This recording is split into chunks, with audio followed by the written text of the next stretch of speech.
Hi అండి. ఇది చూడడానికి కందిపొడంలా ఉంది కదా, కానీ కాదు. ఈ రెసిపీ వచ్చేసి చల్లమిరపకాయల కారప్పొడి. ఇది మనకి రైస్లోకి, టిఫిన్స్లోకి చాలా టేస్టీగా ఉంటుంది. దీన్ని ఎలా ప్రిపేర్ చేసుకోవాలో ఇప్పుడు చూద్దాం. ఈ కారప్పొడి కోసం ఫస్ట్ స్టవ్ మీద కళాయిని పెట్టి అందులో ఒక 4 to 5 టేబుల్ స్పూన్స్ వరకు ఆయిల్ వేసుకోవాలి. ఆయిల్ హీట్ అయిన తర్వాత ఒక 7-8 చల్లమిరపకాయలని వేసి లో ఫ్లేమ్లో నిదానంగా ఫ్రై చేసుకోవాలి. మీ అందరికీ చల్లమిరపకాయలు తెలుసు కదా. ఈ చల్లమిరపకాయలతో ఏమన్నా కొత్త రెసిపీస్ తెలిసిన వాళ్ళు కింద కామెంట్ చేయండి. ఈ చల్లమిరపకాయలని మనం ఎక్కువగా సమ్మర్లో ప్రిపేర్ చేసుకుంటూ ఉంటాం కదా. ఆ వీడియోస్ని నేను ఆల్రెడీ పోస్ట్ చేశానండి. లింక్ కింద డిస్క్రిప్షన్లో ఇస్తాను. చూడని వాళ్ళు ఎవరైనా ఉంటే ఒకసారి చూడండి. ఈ చల్లమిరపకాయలని ఎక్కువగా మనం పప్పు, రసం, సాంబార్లోకి తింటూ ఉంటాం కదా. మేమైతే ఈ చల్లమిరపకాయలని ఎక్కువగా మామిడికాయ పప్పులోకి తింటూ ఉంటాం. టేస్ట్ కూడా చాలా బాగుంటుంది. మీరైతే ఎక్కువగా ఈ చల్లమిరపకాయలని ఎందులోకి తింటారో కింద కామెంట్ చేయండి.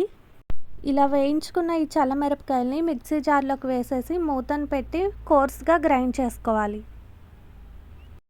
బాగా ఘాటుగా ఉన్న చల్లమిరపకాయలు అయితే ఒక 4-5 వేసుకుంటే సరిపోతుంది. ఘాటు తక్కువగా ఉంటే ఒక 7-8 వరకు వేసుకోవచ్చు. ఇలా కోర్స్గా గ్రైండ్ చేసుకున్న తర్వాత ఇందులోకి ఒక కప్పు వరకు పుట్నాల పప్పును వేసుకోవాలి. తర్వాత ఒక స్పూన్ వరకు జీలకర్ర, ఇందులోకి ఒక 2 స్పూన్ల వరకు ఎండు కొబ్బరి పొడిని వేసుకోవాలి. ఇది ఆప్షనల్ అండి, నచ్చిన వాళ్ళు వేసుకోండి, లేదంటే స్కిప్ చేయండి. తర్వాత ఒక 1/2 టేబుల్ స్పూన్ వరకు సాల్ట్, ఒక 4 వెల్లుల్లి రెబ్బలు వేసి కోర్స్గా గ్రైండ్ చేసుకోవాలి. ఇక్కడ నేను వీడియోలో చూపిస్తున్నట్టు మనకి ఇలా గ్రైండ్ అయితే సరిపోతుంది. ఈ పొడిని మనం మెత్తగా కాకుండా కొంచెం బరకగా పట్టుకుంటేనే మనకి తినేటప్పుడు టేస్ట్ బాగుంటుంది.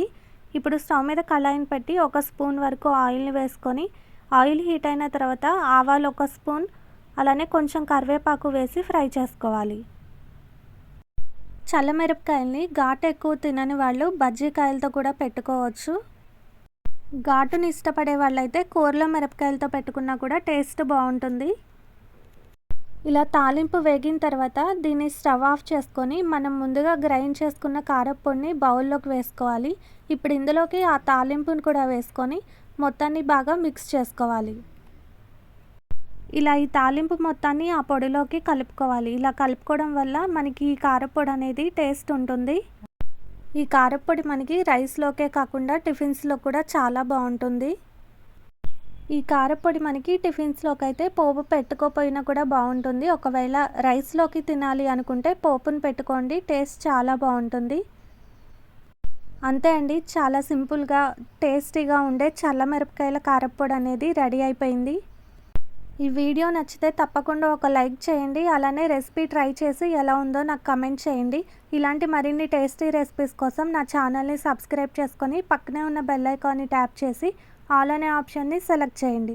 ఇన్స్టాలో కూడా తెలుగు హోమ్ ఫుడ్స్ పేజ్ని ఫాలో అవ్వండి. లింక్ కింద డిస్క్రిప్షన్లో ఇస్తాను.